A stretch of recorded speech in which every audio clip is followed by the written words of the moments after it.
नमस्कार मित्रों, हिंदी साहित्य दर्पण में आपका स्वागत है। आज हम आगे लेक्चर की तरफ बढ़ते हैं। आज हम इस बीएफ स्किनर के प्रयोग के विषय में पढ़ेंगे। तो दोस्तों शुरू करते हैं। स्किनर का क्रिया प्रसूत अनुबंधन सिद्धांत, ऑपरेंट कंडीशनल थ्योरी। अमेरिकी मनोवैज्ञानिक बीएफ स्किनर ने सीखने की प्रक्रिया के स्वरूप को समझने के लिए जो इसके पहले के मनोवैज्ञानिकों में इसने अध्ययन किया था, उस अध्ययन को उन्होंने एक बार अध्ययन किया। उसके बाद जो पावलोव के प्रत्यावर्तन का और पुनर्बलन का के श्रम प्रत्यय का जो सिद्धांत है उसको पहले समझा, फिर उसके बाद उन्होंने अपना सिद्धांत दिया। उन्होंने दो चीजों पर प्रयोग करे, एक तो चूहे पर और दूसरा कबूतर पे। तो पहला उनका जो प्रयोग है उसके विषय में आज हम देखते हैं कि स्किनर बॉक्स में चूहे पर किया गया प्रयोग।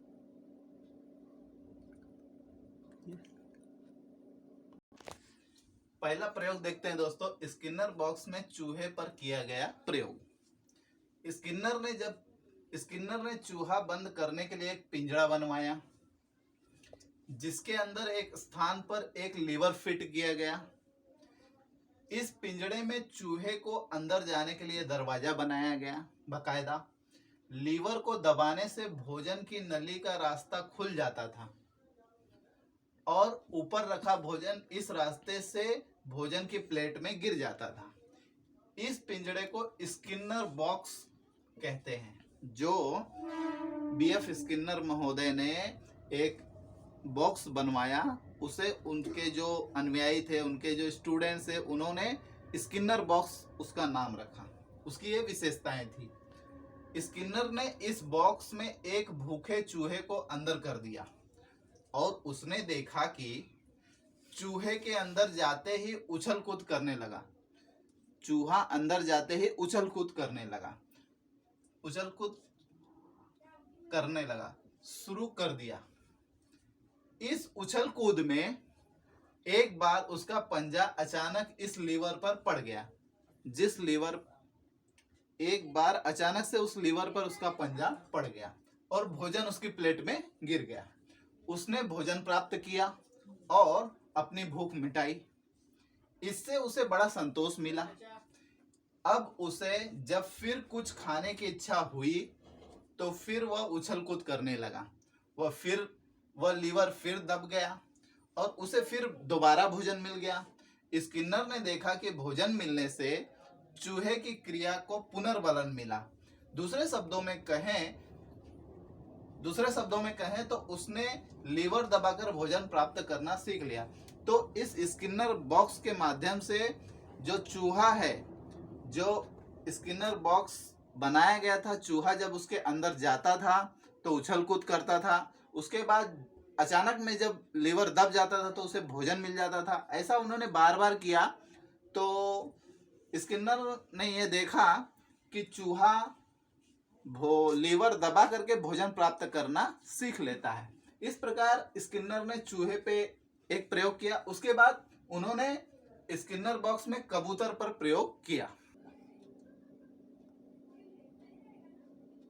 स्किनर महोदय ने बॉक्स में कबूतर पर प्रयोग किया। पहले पर तो चूहे पर किया, उसके बाद अपना जो सिद्धांत, जो सीखने की प्रक्रिया का स्वरूप है, उसे अच्छी तरह प्रतिपादित करने के लिए उन्होंने दूसरा प्रयोग किया। दूसरे प्रयोग में क्या किया कि स्किनर ने सीखने के सिद्धांत को स्पष्ट करने के लिए अपना प्रयोग एक कबूतर पर दोहराया। उन्होंने बॉक्स में एक ऐसी ऊंचाई पर जहां कबूतर की चोंच जा सकती थी, वहां एक प्रकाशपूर्ण चाबी लगाई।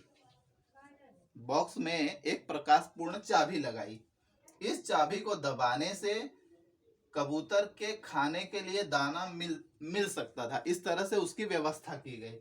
इसमें 6 प्रकार के प्रकाश की ऐसी व्यवस्था की गई कि भिन्न भिन्न बटन दबाने से भिन्न भिन्न प्रकाश निकलता था। अलग अलग 6 ऐसे बटन लगाए कि भिन्न भिन्न बटन दबाने से भिन्न भिन्न कलर के प्रकाश आते थे।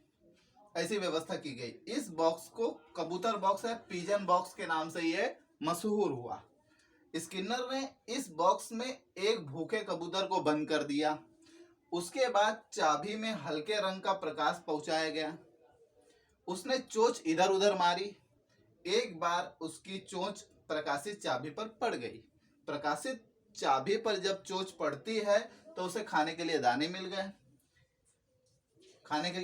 गए। इस कबूतर पर यह प्रयोग 6 प्रकार के प्रकाश व्यवस्था पे किया गया। अलग अलग प्रकाश व्यवस्था पर यह प्रयोग 6 बार किया गया। स्किनर ने देखा कि प्रकाश में परिवर्तन करने पर भी अनुक्रिया में थोड़ा परिवर्तन होता है, प्रकाश बदलने पे थोड़ा सा बदलाव होता है, परंतु भोजन मिलने से उसे सही जगह पर चोंच मारने की प्रक्रिया को पुनर्बलन मिला। सही जगह पर चोंच मारता था और मिला। एक स्थिति ऐसी आई, बार बार क्रिया दोहराई गई तो एक स्थिति ऐसी आई कि जब भी इस कबूतर को भूखा छोड़ा गया उस बॉक्स में, वह चाबी को दबाकर भोजन प्राप्त कर लेता था। और दूसरे शब्दों में कहें तो चाबी दबाकर भोजन प्राप्त करना सीख लिया। तो दोस्तों, आज हमने स्किनर का क्रिया प्रसूत सिद्धांत का जो प्रयोग था, जो एक्सपेरिमेंट था, उसके विषय में आज हमने पढ़ा।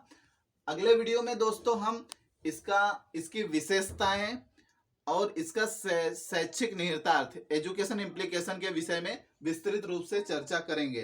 तो दोस्तों, अभी जो मेरा वीडियो देख रहे हैं, कृपया इस तरह के वीडियो जिन्हें चाहिए, जिन्हें ये अच्छा लग रहा है, कमेंट करके मुझे बताएं और कृपया लाइक करें, शेयर करें, सब्सक्राइब करें। तब तक मिलते हैं दोस्तों अगले वीडियो में। तब तक के लिए नमस्कार, धन्यवाद।